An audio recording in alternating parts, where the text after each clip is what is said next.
शुरू करें। सभी पत्रकार बंधुओं को नमस्कार। मैं बार बार ये कहता हूं कि भारतीय जनता पार्टी को भ्रष्टाचार से कोई परहेज नहीं है, बल्कि भ्रष्टाचार की सबसे बड़ी संरक्षक पार्टी कोई अगर है तो वो है भारतीय जनता पार्टी। ये बात इलेक्टोरल बॉन्ड में भी सामने आ गई। ये बात इस बात से भी साबित होती है कि अपने चंद पूंजीपति दोस्तों का भारत की सरकार ने और प्रधानमंत्री जी ने 15 लाख करोड़ रुपए माफ किया। 3.5 लाख करोड़ रुपए बैंकों के सेटलमेंट के जरिए चंद पूंजीपतियों का माफ किया गया। लेकिन उससे भी बड़ा मामला जो पूरे देश को हैरान कर देगा, पूरे देश को अचंभित कर देगा, कि जिस 2G के खिलाफ खुद भारतीय जनता पार्टी के लोग चौराहे चौराहे पे, गली मोहल्ले में भारत के प्रधानमंत्री से लेकर पूरी पार्टी तक आंदोलन कर रही थी, प्रदर्शन कर रही थी, आवाज उठा रही थी और बार बार ये कह रही थी कि ये तरीका ठीक नहीं है। फर्स्ट कम फर्स्ट सर्विस की, फर्स्ट कम फर्स्ट सर्व की जो पॉलिसी है वो गलत है, यही आरोप था। और 2012 में माननीय सर्वोच्च न्यायालय का ऐतिहासिक जजमेंट आया। ऐतिहासिक जजमेंट, उन्होंने कहा कि स्पेक्ट्रम जो बांटे जाएंगे, उसके लाइसेंस जो बांटे जाएंगे, उसकी नीलामी होनी चाहिए, उसका ऑक्शन होना चाहिए, उसको फर्स्ट कम फर्स्ट सर्व के बेसिस पे नहीं देना चाहिए। पहले आओ पहले पाओ की नीति को माननीय सर्वोच्च न्यायालय ने पूरी तरीके से नकारते हुए 2012 में ऐतिहासिक निर्णय दिया और कहा कि किसी भी हालत में पहले आओ पहले पाओ की नीति नहीं लागू होनी चाहिए, बल्कि स्पेक्ट्रम लाइसेंस के लिए आपको ऑक्शन का प्रोसेस अपनाना पड़ेगा, नीलामी का प्रोसेस अपनाना पड़ेगा।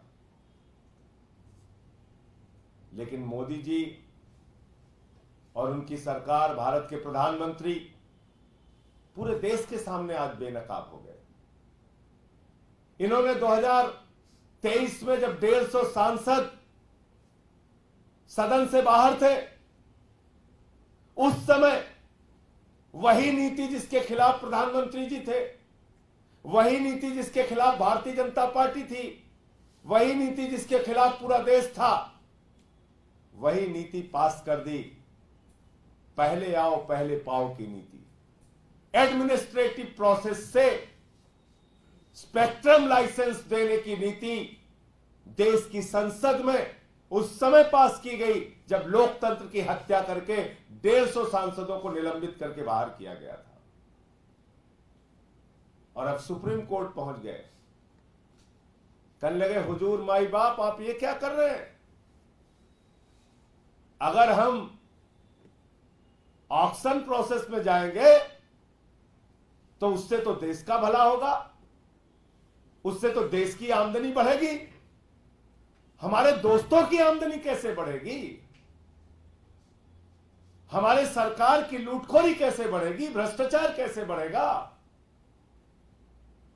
तो सुप्रीम कोर्ट पहुंच गए। कहने लगे 5G का जो लाइसेंस है स्पेक्ट्रम का, वो लाइसेंस हमको पहले आओ पहले पाओ की नीति के आधार पर, यानी कि एडमिनिस्ट्रेटिव प्रोसेस के आधार पर वो लाइसेंस देने की हमें अनुमति दी जाए। पहले कानून पास किया और अब सुप्रीम कोर्ट पहुंच गए।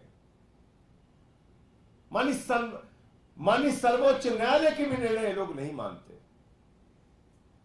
इलेक्टोरल बॉन्ड पे निर्णय आएगा, उसके खिलाफ खड़े।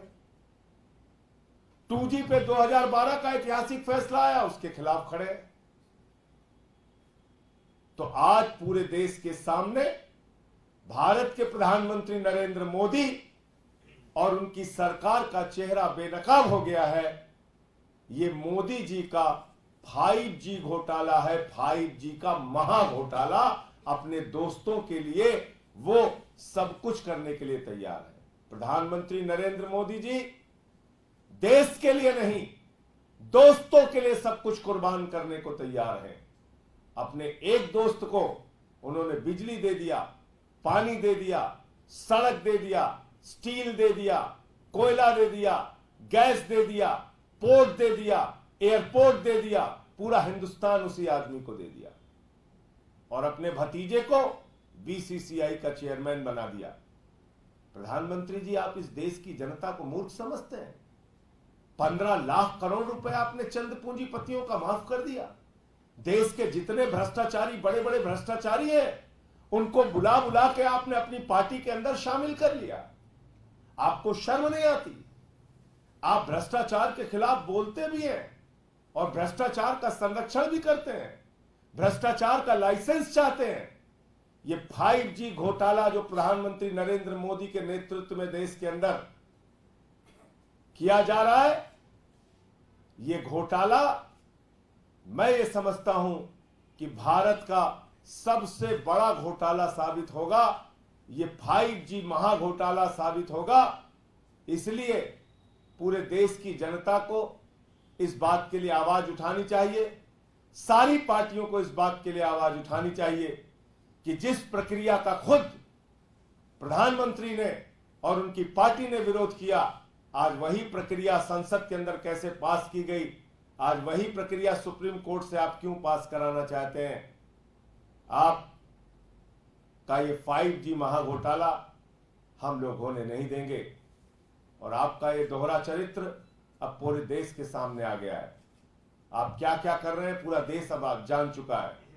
3.5 लाख करोड़ रुपए बैंकों का सेटलमेंट करने के नाम पर आपने चंद पूंजीपतियों का माफ कर दिया। और ये वीडियो आप लोग जरूर देखिए। भारत के प्रधानमंत्री ने अजीत पवार के बारे में क्या कहा था।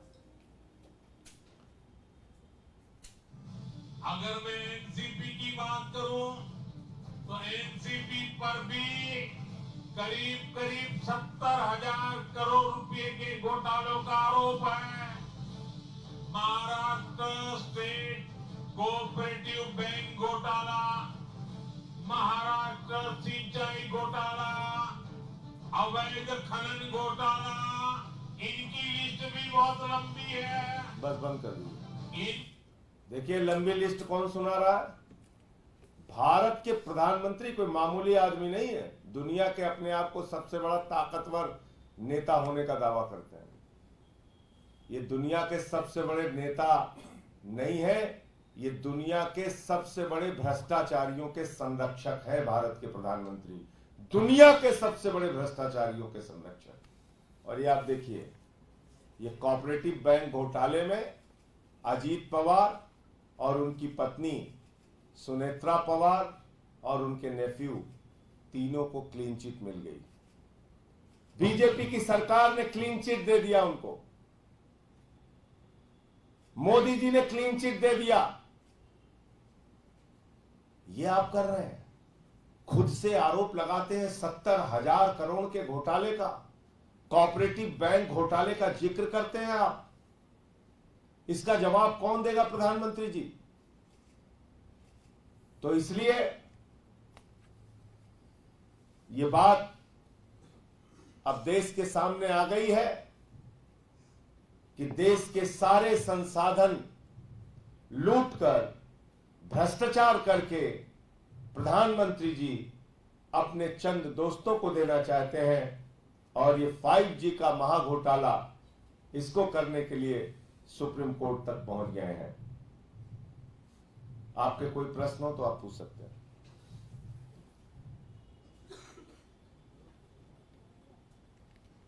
इस मामले में आपने कहा विपक्षी दलों को आवाज उठानी चाहिए। क्या आप लोग इंडिया गठबंधन नाम की कुछ बातचीत हुई है कि खासतौर पे चुनाव में इसे मुद्दा बनाएंगे? क्या आप लोग? अब देखिए,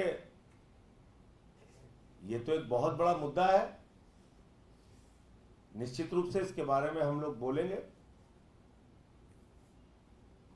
जो प्रक्रिया जिस पर सुप्रीम कोर्ट का निर्णय 2012 में आ चुका है, खुद सरकार ने उसका विरोध किया था, बीजेपी सरकार ने और भारतीय जनता पार्टी ने, खुद मोदी जी ने। आपका स्तर इतना, मतलब इतने खुलेपन पे आप उतर आए हैं कि आप पहुंच गए, आपने संसद में कानून भी पास कर लिया, 150 सांसदों को निलंबित करके बाहर भी कर दिया अपने दोस्तों का फायदा पहुंचाने के लिए। मोदी जी अपने दोस्तों के लिए इस देश को नीलाम कर रहे हैं, इस देश के संसाधनों को नीलाम कर रहे हैं। उनको देश की चिंता नहीं है, अपने दोस्तों की चिंता है। सैम पित्रोदा का एक बयान आया है। प्रधानमंत्री 2 दिन पहले कह रहे थे कि संपत्ति जो है वो कांग्रेस ने अपने मैनिफेस्टो में रखा है कि आपकी संपत्ति लेकर दे दी जाएगी। तो अब सैम पित्रोदा कह रहे हैं, विरासत कानून की बात कर रहे हैं जो अमेरिका में है, उसका जिक्र वो करते हुए कहते हैं कि देश को भी मिलना चाहिए संपत्ति। भैया, इस देश की सारी संपत्ति तो प्रधानमंत्री जी लूट लूट के अपने दोस्तों को दे रहे हैं। मैंने गिना तो दिया कि ये फिर बोलूं, बार बार बोलना पड़ता है। अपने एक ही दोस्त को, एक ही प्यारा दोस्त है उनका, जिसको उन्होंने कोयला दे दिया, गैस दे दिया, बिजली दे दिया, पानी दे दिया, सड़क दे दिया, पोर्ट दे दिया, एयरपोर्ट दे दिया, आकाश दे दिया, पाताल दे दिया, पूरा हिंदुस्तान उसी को दे दिया। उसी दोस्त को 2.5 लाख करोड़ रुपए का कर्जा दे दिया, 15 लाख करोड़ रुपए पूंजीपतियों का माफ कर दिया, 3.5 लाख करोड़ रुपए बैंकों का सेटलमेंट करके चंद पूंजीपतियों का माफ कर दिया। ये तो प्रमाणित सत्य है ना, इसके लिए तो कहीं जाना नहीं है आपको। अब कहते झोला लेके भाग जाएंगे, ऐसे कैसे झोला लेके आप भाग जाएंगे? आपको एक एक पैसे का हिसाब देना पड़ेगा। और जिस दिन इंडिया गठबंधन की सरकार बनेगी, ये 15 लाख करोड़ रुपए की डकैती जो इस देश की जनता के ऊपर डाली गई है, अपने दोस्तों का जो उन्होंने कर्जा माफ किया है, टैक्स माफ किया है, और जो 3.5 लाख करोड़ रुपए बैंकों का कर्जा माफ किया है अपने दोस्तों का, इसका सब का एक एक करके हिसाब होगा और वो सारा का सारा पैसा इन बेईमानों से वापस लिया जाएगा। सैम पित्रोदा के बयान से आप इत्तेफाक करते हैं कि सबके पास समान संपत्ति का बंटवारा होना चाहिए। आप एक चीज ये बताइए मुझे, इस देश के 82 करोड़ लोग 5 किलो राशन पे जिंदा हैं। 82 करोड़ लोग, किसान आत्महत्याएं कर रहा है, 1.5 करोड़ नौजवान पेपर लीक से उसकी जिंदगी बर्बाद हो गई। इस देश के संसाधनों पर, इस देश की संपत्ति पर खाली मोदी जी उनके दोस्तों का कब्जा रहेगा? बताइए ना मुझे। मैं किसी के बयान पर कोई टिप्पणी नहीं करना चाहता, लेकिन मैं भारत के प्रधानमंत्री से सवाल पूछता हूं, देश की जनता के 15 लाख करोड़ रुपए के ऊपर डकैती कैसे डाली आप लोगों ने? 3.5 लाख करोड़ रुपए अपने दोस्तों का बैंक का कर्जा क्यों माफ किया आपने? आपके दोस्त मेहुल चौकसी, नीरव मोदी 20,000 करोड़ लूटकर बैंकों का भाग गए, उसका जवाब कौन देगा? ललित मोदी 3,000 करोड़ लूट के भाग गया, उसका जवाब कौन देगा? 6,000 करोड़ नितिन संदेशरा लेके भाग गया, उसका जवाब कौन देगा? 10,000 करोड़ रुपए विजय माल्या लेके भाग गया, उसका जवाब कौन देगा? आपने इस देश की जनता को मूर्ख समझ रखा है। जितने बेईमान चोर हैं पूरे देश के, उनको अपनी पार्टी में शामिल करके आप उनको क्लीन चिट देते जा रहे हैं। कहीं ईडी का क्लीन चिट, कहीं सीबीआई का क्लीन चिट, कहीं ईओडब्ल्यू का क्लीन चिट, और फिर आप भ्रष्टाचार के खिलाफ भी बोलेंगे। इस देश की जनता को मूर्ख मत समझिए प्रधानमंत्री जी, लोग जाग चुके हैं।